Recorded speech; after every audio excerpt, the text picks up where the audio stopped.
October 8th marks the 12th day of war between Armenian and Azerbaijani forces in Nagorno-Karabakh. Initially, the spokeswoman of the Armenian Defense Ministry, Shushan Stepanyan, reported a tense calm on the front, after Armenian forces made gains in the northern and southern areas of the front in previous days. Once again, another Azerbaijani offensive was repelled in the southern area of the front. According to Armenian defense officials, Armenian forces have improved their position on the battlefield in the last few days, gaining them leverage in possible peace talks. This comes as Armenian Foreign Minister Zohrab Mnatsakanyan stated he would not attend ceasefire talks in Geneva today. Armenia has reported that over 4,000 Azerbaijani servicemen have now been killed, adding that 9 more armored vehicles and 4 howitzers were neutralized. Further footage was also released showing the destruction of Azerbaijani positions. Azerbaijani forces then commenced shelling on the capital of Stepanakert and the town of Shushi. The medieval cathedral of Shushi was bombed and damaged. The cathedral had already been destroyed in the 1920 massacre of Armenians in Shushi and in the Karabakh War of the early 90s. ＳիվiLNeT's team has gone to the cathedral to survey the damage. This is concerning as it shows Azerbaijani forces are willing to destroy world heritage and historically significant sites.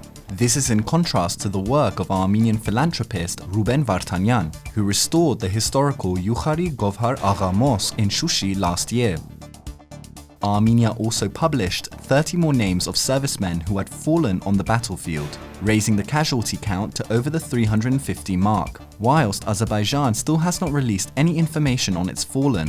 Azerbaijani President Ilham Aliyev stated that it's a state secret and they will publish the number only after the hostilities are over. Prime Minister Nikol Pashinyan has fired the head of the National Security Service, Artsakh. No explanation was given for the dismissal. The Armenian PM further spoke to Euronews, where he pushed for the international recognition of the Republic of Artsakh. He stated, quote, "This is a threat of genocide. International terrorists are involved. This fact has already been recognized by a number of European countries. If we want to stop this conflict on a larger scale, the international community must recognize the independence of Nagorno-Karabakh." In terms of the Syrian militants coming to Karabakh, a video has been released showing a Syrian imam giving a sermon in Afrin, Syria, calling on fighters to go to Azerbaijan. Afrin itself was inhabited by Kurds before a Turkish assault displaced hundreds of thousands.